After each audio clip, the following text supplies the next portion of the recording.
Hello, this is Father Louis Skirty, Friends of the Word. We're here in Galway. We're at Nuns Island. We just attended Holy Mass at the cathedral, which is very beautiful.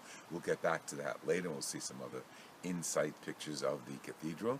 And here we're at the Poor Clares Convent on Nuns Island. The chapel is in the back, and you see the cathedral in the distance.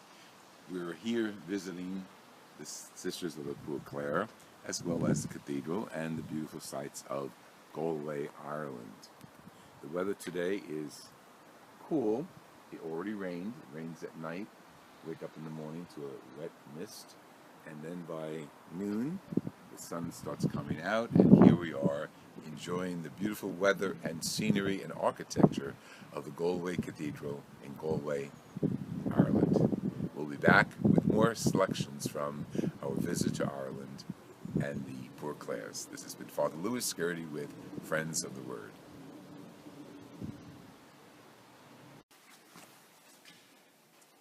This is Father Lou. We're in the chapel of the Poor Clares here on Nuns Island.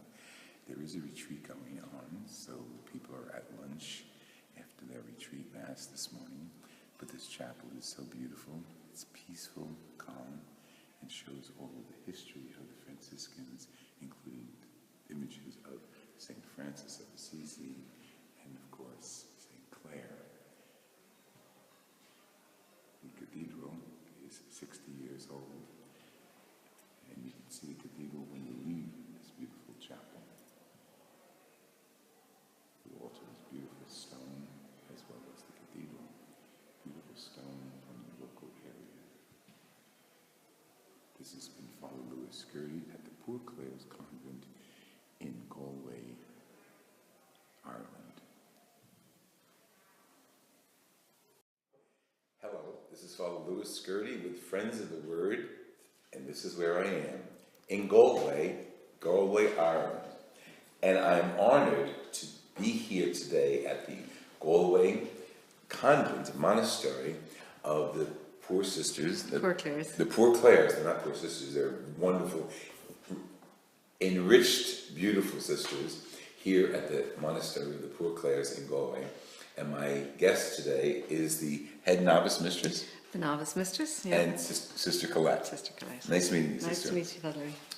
Actually, we just had breakfast here in this room, and there's a little bit of an echo because it's one of the visiting rooms in which guests come to greet the sisters or their relatives. And my focus today is going to be in introducing you to the Poor Clares here at Galway. So most of the questions are really directed for information's sake, because today, 21st century, what is a Poor Clare? Founded by St. Francis' associate, St. Clare. And Sister's going to give us a full description of what life is like and what the calling vocation is like, to be called from the world into this beautiful, beautiful area of contemplation. So, Sister, thank you first of all, thank you very much for allowing us to come in. You're very welcome. Mass was beautiful this morning. Thank God. And now, Father is the celebrant each day, the Franciscan Yes, priest? he celebrates, well, the Franciscans celebrate for us all the time. There are chaplains. Great, and yeah, it's wonderful because they're very close to us here, and our confessors, and so we're very close to the Franciscans. The location of this convent is on An island. an island. In And the what's city it called? centre, Nuns Island. Nuns very Island. appropriately. It's in the shadow of the cathedral. The Yeah. cathedral you can see as soon as you enter, exit the door. But It's beautiful. really the heart of the city. It is. It's very close to the city centre and the central street in the city. But it's like a nucleus. As I say, we're under the shadow of the cathedral. St. Nicholas's Church also, the Right. Church of Ireland Church. The university is over here, the hospital is here, the presentation school is there, the Bish School is there, the city centre is there. So it's really a hub. Right. Yeah, it's. When was this convent founded? We came to Galway in 1642. Yes. And this actual building was 1825. But we came to Galway 1642. There was persecution of the church in Ireland at that time. So the sisters had been in Athlone, which is the centre of the country. Yes. And they had to flee there. They were chased away. And so they came to Galway. Some of the sisters were actually from Galway, and they were given refuge. So 1649, so 7 years later, they were given the gift of this island, Nuns Island, as a gift in perpetuity from the city. Wow. It's amazing, isn't it? Was it called? It wasn't called Nuns Island then, I'd say it was called after the nuns, when the nuns Right, took possession of it. It's also called Untitled in Irish, which there's disputing, people not sure what that means, but it might be something to do with swans. Oh, okay. Allah is swan in Ireland. So it's still called that in Irish, Untitled.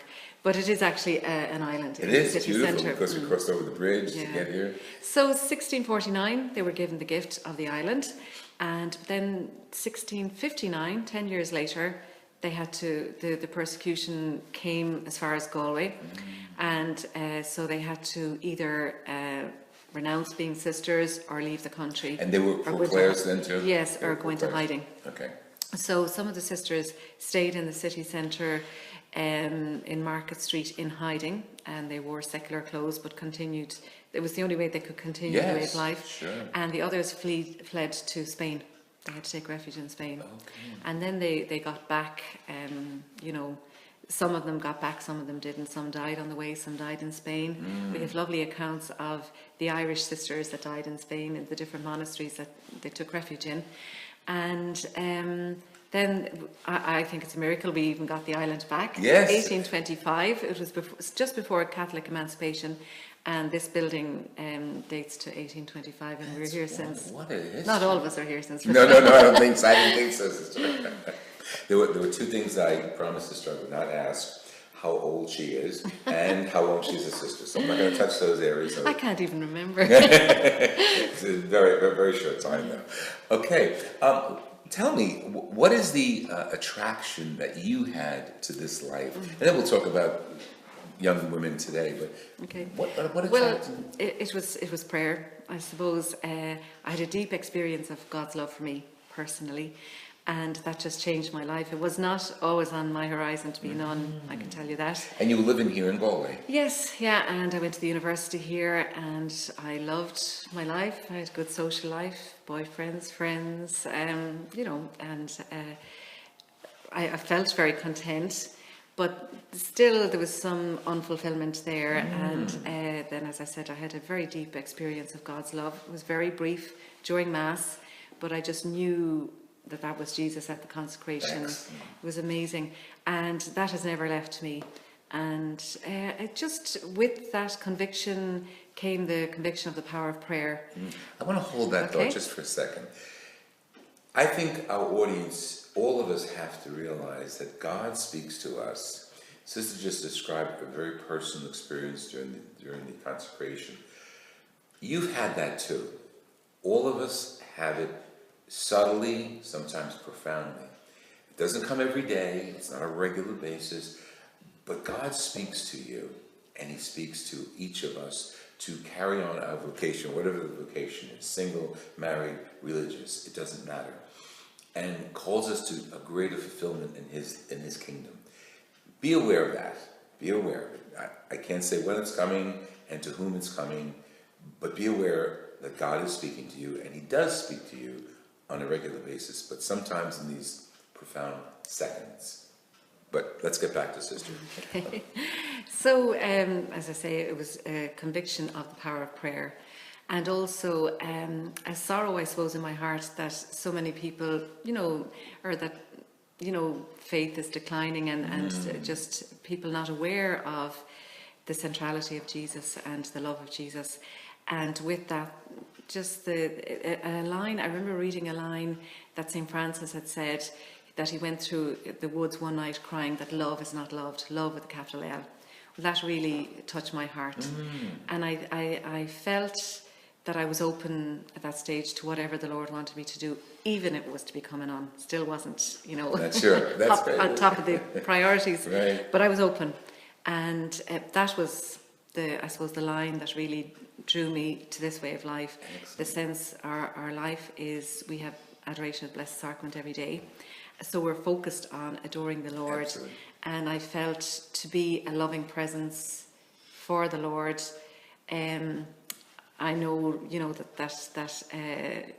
it's just a powerful presence, even in our own families. You know, if you have a sick family member, You're so grateful for the medical staff that Yes. do all the looking after, but if you've somebody there that you know loves you, Yes. you're not trying to put on a performance. They're there, they'll keep away the people that you're not able for.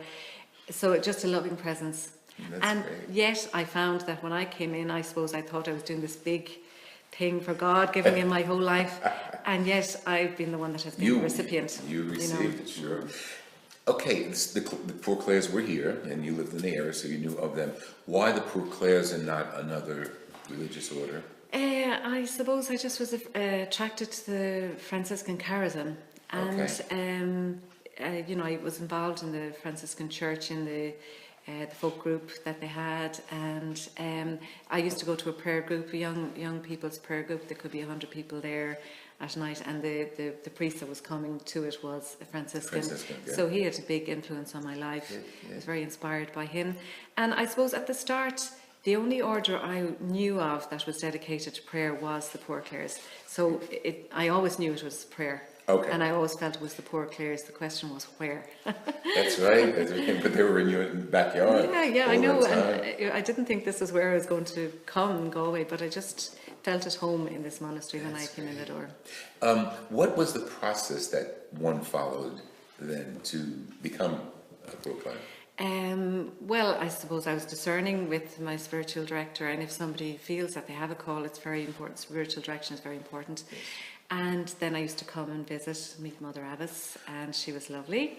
And then the fears I had, I suppose, or the different inhibitions started to subside, and I just knew the Lord was calling me. So then it was a matter of deciding to actually just do it, because you can keep putting it off. Right. And so I entered on the 31st of May, the Feast of the Visitation. My mother hoped that would be what it was, that it would be a visitation. Because they found it very difficult. My family found it very difficult. That's true. That is quite a challenge on families. Yeah, it is, because it's the individual themselves that has the vocation, that has the calling. Yes. And this grace goes with that. Yesterday, not to interrupt you, but yesterday, we're coming in to see Anne. It's a Sunday, and other families were coming, and some of them had food, baskets of food, and a beautiful cake. So, is that how they visit their family members here? Yes, but yesterday there was an event on here, so people were bringing food for that. Yeah. But yes, like we live on divine providence. I suppose the fact that we're in Galway for so long, there's a long tradition of bringing alms, bringing food to anything that we need. We don't go out shopping, and so people just bring us what we need, or if they come to the door looking for prayers, they may ask us if there's anything we need. And so we're very, the people of the city, there's a mutual relationship, really. And this has been going on for hundreds of years. It's just amazing, you know, to see how the Lord works. Little ways even, you know, you'd just be amazed. That's beautiful. Okay, we're going to interview Sister a few minutes, then we're going to come back and get into the life of the sisters, but not yet. Go back to the families. Most families' reactions to their daughters coming into the monastery. Well, it can vary. I mean, some don't find it so difficult. Some are proud of their daughter. But increasingly, I think, when it comes to a religious vocation of any type, the families find it very difficult. Maybe smaller families in that it's more difficult. But I think when they see that you're fulfilled, that you're content and happy. When my family used to come to visit, my dad would always, he went through a phase of this anyway, he'd say, "Are you happy?" I used to hate it. Because, you know, you have good days and bad days. Sure, it's life. But still you're content, you know it's the right place. Yes. And so then I remember reading an article, and the title of it was Happiness versus Meaning. Oh. Beautiful. And I said, that's it. I read that, so I photocopied it, and I gave it to read it. That's it. No, just to him, because it was a joke. Like, you know, it became a joke between us. Are you happy? Because happiness is something that comes and goes. Joy is much deeper. Yes. And joy can coexist with sorrow and other things. And so the deeper question is, has your life meaning? And that, for me, that was the answer from my dad. That's great, and that's going to be our pause. I'm interviewing Sister Colette.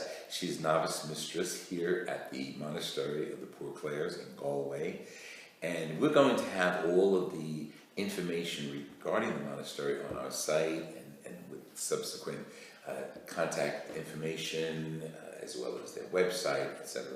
Because I want you to know, and I want you to pass this on to your friends and anyone interested, male or female, but of course this special edition of Friends of the Word is directed toward women in the 21st century. This has been Father Louis Skirty with Sister Colette here at the Poor Clares Monastery in Galway, Ireland. And we'll be back. God bless you, and keep the Word alive and well.